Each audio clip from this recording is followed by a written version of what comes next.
इतना heavy vehicle जो 130 kilometre per hour की स्पीड से चल रहा है, उसको इतने पतले से ट्रैक पर मैकेनिकली बैलेंस करते हुए ब्रेक लगाना वाकई में बहुत अद्भुत इंजीनियरिंग है।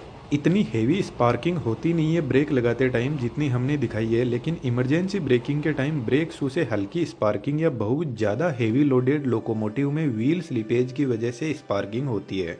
ट्रेन के इस डिब्बे को कोच बोलते हैं। आप जो कोच देख रहे हैं वह एलएचबी कोच है। इसके नीचे दो बोगी लगी रहती है जिनमें चार चार व्हील्स होते हैं और इन 8 व्हील्स पर इक्वल ब्रेक फोर्स अप्लाई होता है। अब ट्रेन चाहिए कितनी भी लंबी हो, हर व्हील के पास में ब्रेक फोर्स पहुंचता है, लेकिन इस ब्रेक फोर्स का मास्टरमाइंड इंजन में लगा हुआ एक पावरफुल कंप्रेसर होता है। यह कंप्रेसर एयर ब्रेक, ट्रेन के एयर सस्पेंशन, बाथरूम, हॉर्न सभी को एयर सप्लाई करता है। यह स्पाइरल टाइप कंप्रेसर है जिसको किसी और वीडियो में बात करेंगे। इसके साइड में दो स्पाइरल लगे हैं जो एयर प्रेशर क्रिएट करते हैं और बीच में एक पावरफुल 3 फेज इंडक्शन मोटर लगी रहती है। इस कंप्रेसर से दो पाइप निकलती है, एक break pipe in short BP जो ग्रीन कलर की होती है और second feed pipe in short FP जिसका कलर व्हाइट होता है। जब इंजन को ट्रेन के कोच से कनेक्ट किया जाता है तो उसी टाइम इन दोनों ब्रेक और फीड पाइप को भी कोच से कनेक्ट कर दिया जाता है। लेकिन दोस्तों, जब इंजन कोच से कनेक्टेड नहीं रहता है तब भी उनमें प्रॉपर इलेक्ट्रिसिटी की सप्लाई रहती है। कमेंट में जरूर से लिखना कोच में कहां से सप्लाई आती है।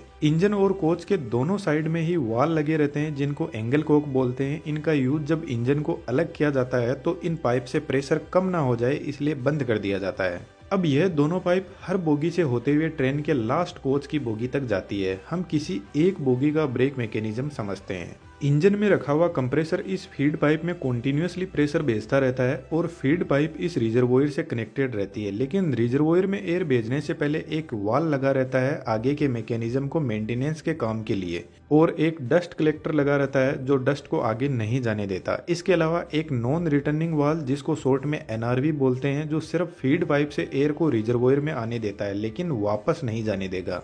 कंप्रेसर इतना हाई लेवल का प्रेशर भेजता है कि इस रिजर्वोयर में पर सेंटीमीटर स्क्वायर में 6 kg एयर को कंप्रेस करके भर दिया जाता है। इस रिजर्वोयर की कैपेसिटी 125 लीटर एयर की होती है। रिजर्वोयर के पास में एक और 75 लीटर का टैंक लगा हुआ है जो टॉयलेट में एयर प्रेशर को भेजता है। अभी हम इसके बारे में बात नहीं करेंगे इसलिए हमने इसके कनेक्शन भी नहीं किया है।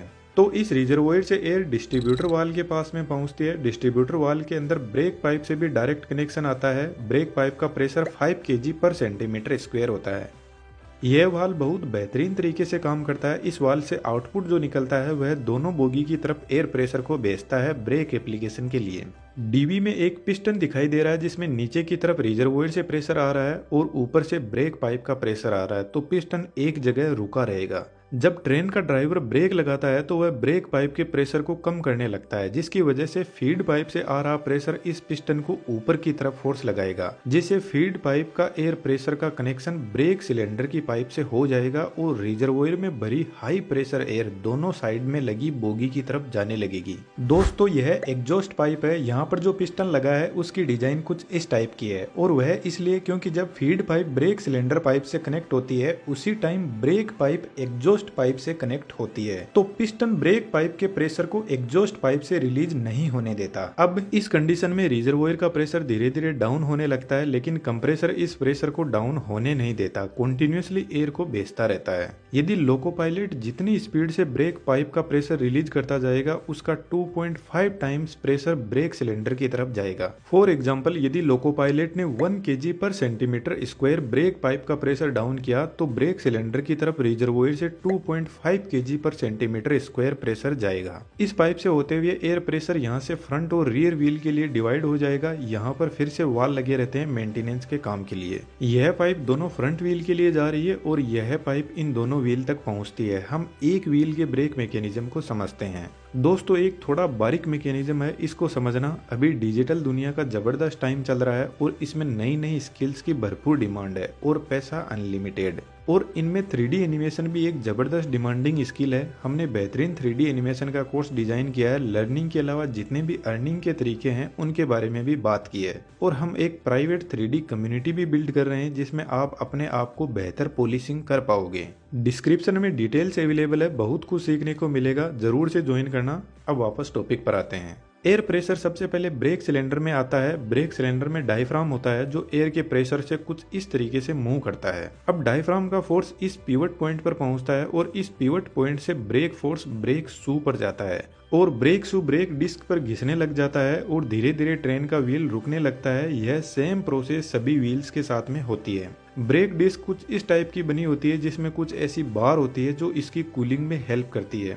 अब जब ट्रेन रुक जाती है तो जब तक ब्रेक सिलेंडर में एयर प्रेशर अवेलेबल रहेगा तब तक ट्रेन का ब्रेक लगा हुआ रहेगा। तो जनरली जब ट्रेन खड़ी रहती है तो उसमें ब्रेक लगा हुआ रहता है जो एक हैंड ब्रेक की तरह काम करता है। तो ट्रेन को स्टार्ट करने से पहले ब्रेक सिलेंडर की एयर को रिलीज करना जरूरी है। उसके लिए वापस डिस्ट्रीब्यूशन वाल्व पर चलते हैं। जब तक ट्रेन में ब्रेक अप्लाई रहता है तब तक रिजर्वोयर जिसमें एयर फीड पाइप से आती है वह कंटिन्यूअसली इस पिस्टन को ऊपर की तरफ फोर्स लगा के रखती है। लेकिन ब्रेक रिलीज के टाइम कंप्रेसर फिर से ब्रेक पाइप का प्रेशर बढ़ाने लग जाता है और एक कंडीशन आती है जब पिस्टन वापस नीचे की तरफ आने लगेगा, जिससे रिजर्वोयर का कनेक्शन हट जाएगा और ब्रेक सिलेंडर में जो पाइप अब तक प्रेशर भेज रही थी उसका कनेक्शन इस एयर रिलीजिंग पाइप से हो जाएगा। डायफ्राम के पास में एक स्प्रिंग लगी रहती है जो डायफ्राम को वापस नॉर्मल पोजीशन पर आने के लिए फोर्स लगाती रहती है। तो जैसे ही ब्रेक सिलेंडर वाली पाइप का कनेक्शन इससे होगा तो स्प्रिंग ब्रेक सिलेंडर की एयर को पूरी बाहर की तरफ रिलीज कर देगी और ब्रेक रिलीज हो जाएगा। ट्रेन के ब्रेक रिलीज करते टाइम कुछ ऐसी आवाज एयर की हमें सुनाई देती है।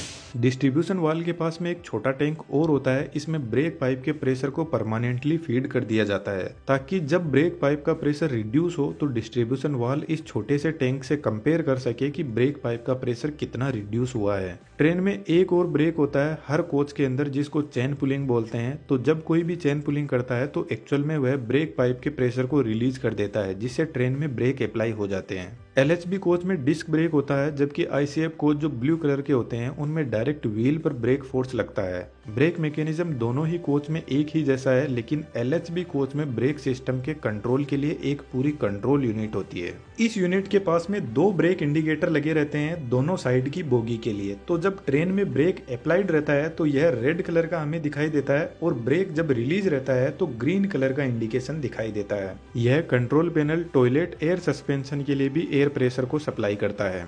दोस्तों इस वीडियो पर अच्छा रिस्पांस मिलता है तो हम LHB और ICF कोच के बीच में जो डिफरेंस है उसके बारे में डिटेल से बात करेंगे। हमारे 3D एनिमेशन के कोर्स में आपका मोस्ट वेलकम है। Thank you.